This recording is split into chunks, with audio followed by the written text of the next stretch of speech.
So I have a very brief but strong message I would like to transmit here. The idea that we are all researchers in law. We are studying law in different levels and in different moments of our lives, but we will always be law students. And as law students, we have a responsibility, the responsibility to be innovative, to come up with different legal solutions for the new problems that we approach. And one of the problems is making a new fair law for future generations. So what I will try to explain very briefly here in the few minutes I have is where does this duty of legal eco-innovation come from? So we have the duty to eco-innovate, to be eco-innovative in law. Where does it come from? So very briefly, I will explain that we are now in a moment that the specialists called a green swan. You probably heard about black swans. So it's improbable events that happen and make a paradigm shift. And when this is for the good of the environment, then we talk about green swans. And we are now in a green swan period because we are living a polycrisis. The expression comes from the European Commission. So we have the climate crisis, we have the biodiversity crisis, we have the COVID crisis, and now we have the war. So we have the different crises in front of us, and this is why we have to do our best as lawyers to to cause this paradigm shift. And how does this start, this duty of legal eco-innovation? Well, first of all, as in the beginning Tony Oposa explained, because we are more than ever aware of the climate and the ecological crisis. The scientists are aware of it. They know, they have all these diagrams explaining. This is called the Great Acceleration. Will Stefan, Rockstrom, and other scientists show that there is a correspondence between the Earth trends and the social trends. They correspond, which means that we are in the Anthropocene. We are causing all the disruption in the Earth. So the scientists know this for a long time. The politicians are starting to understand it. These are documents issued by the IPPC, so the GIEC in France, and the IPBES, so the International Platform for Biodiversity and Ecosystem Services. And as you can see there, also documents by the European Union, the European Green Deal, which demonstrate that we are politically aware that this moment is a moment of change. From a social point of view, all the social movements that we know, the climate revolution and so on, demonstrate that we are aware from a social point of view that something must change, even with the influence of the younger generations or the future generations in the courts and in the international organizations. So socially, we are all aware of what is happening, but we are lawyers, and so we must take a look at the legal side. And here is what makes the difference. And what makes the difference is the declarations of an ecological and climate emergency. If you go at this website, Climate Emergency Declaration, you will have a list of all the declarations that have been issued throughout the world. And you will see that until now, 2,268 jurisdictions have declared that we are in a climate emergency moment, in a climate emergency time. So legally speaking, this must mean something. This must have consequences. We are in Europe, and in Europe, it was in 2019, in November, that the European Parliament issued their declaration. So the declaration that Europe recognizes that we are in a climate and environmental crisis. As you see, it's both climate and environmental crisis that has been declared, and urgency and emergency status has been declared. So what are the consequences? There are internal and international consequences. From an international point of view, there is the duty to carry out diplomacy, environmental and climate diplomacy. And as you can see, in February this year, the European Council has had a meeting where they declared that the European Union is obliged to carry out environmental diplomacy.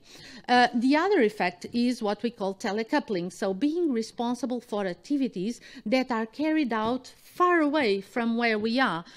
Our consumption has terrible impacts throughout the world. The European consumption of forest goods will cause deforestation in the Philippines and in South America and so on. So we must be aware of this. And the European Union is proposing to adopt a regulation controlling the consumption of wood products in Europe. So this is telecoupling, and this comes from the responsibility that we want to assume internationally for the ecological emergency crisis. And then internally, inside the European Union, the effect is recognizing that we must move towards a new legal paradigm. This new legal paradigm is based from an internal point of view on indicators of effectivity. So here the Chaire Normative pour la Paix has been one of the biggest leaders through the voice of Michel Prieur, of course, of this movement to make the law measurable, to know exactly if we are moving in the correct direction using legal indicators for measuring the effectivity of law. So this is one step that is being taken here at the Chaire Normandy. And the other one is where I wanted to arrive finally, the legal duty of eco-innovation. So we have to change, because if we go on doing law as we used to, we will not change anything. And this duty of eco-innovation is already written down in the European Union, at least. So in 2016, the European Economic and Social Council adopted an opinion on the potential of the innovation, the so-called innovation principle.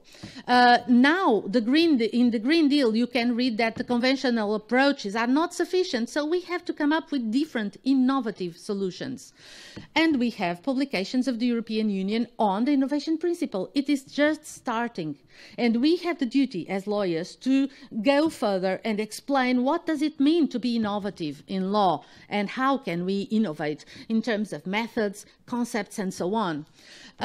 Here in France, while France is a leader having innovation in the Constitution, the other country I know is Brazil, who also has innovation in the Constitution, in several articles in the Constitution. But here in France, we have 2 articles which appeal for experimentation. And to be more exact, legal experimentation. This is what is original. And it's not just the French Constitution, the principal corpus of the Constitution, it's also in the Charter for the Environment, La Charte de l'Environnement, already in last article, Article 9,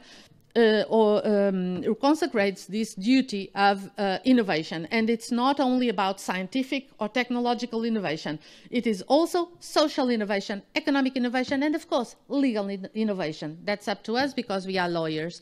Other organizations like the OECD also talk about the innovation imperative, so a duty to innovate. And recently in the European Union, the European Innovation Council has been created. This is an example of innovation in the European Union. The European Bauhaus, it's a project where we want to put together what is beautiful, sustainable, and inclusive. So being together in the organization of our cities, of our smart cities, not just smart, but also inclusive and beautiful. So this is a good example of legal innovation. And we have 2 types of innovative laws. We have eco-innovation laws, so laws that are adopted to facilitate innovation in terms of science, technology, and so on. And we have innovation in the law itself. So new legal instruments, new legal methods. The first one, the eco-innovation law, is simple, like making authorizations for for technological experiments easier. In Portugal, we have the eco-innovation parks, so areas where the entrepreneurs can start their companies, which deal with new experiences and new activities to try to come up with good solutions for the environment. So the law must make things easier for the innovators, for the eco-innovators.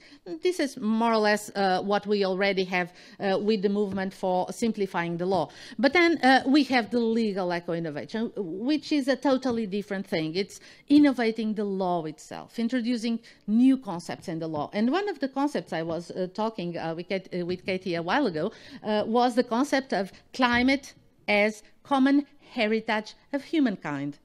This is innovative because we had the concept of common heritage of humankind applied to moon and other celestial bodies, applied to the bottom of the sea and so on. But now we want to apply it to the climate. Why not? It's just logical, but it's innovative, in fact.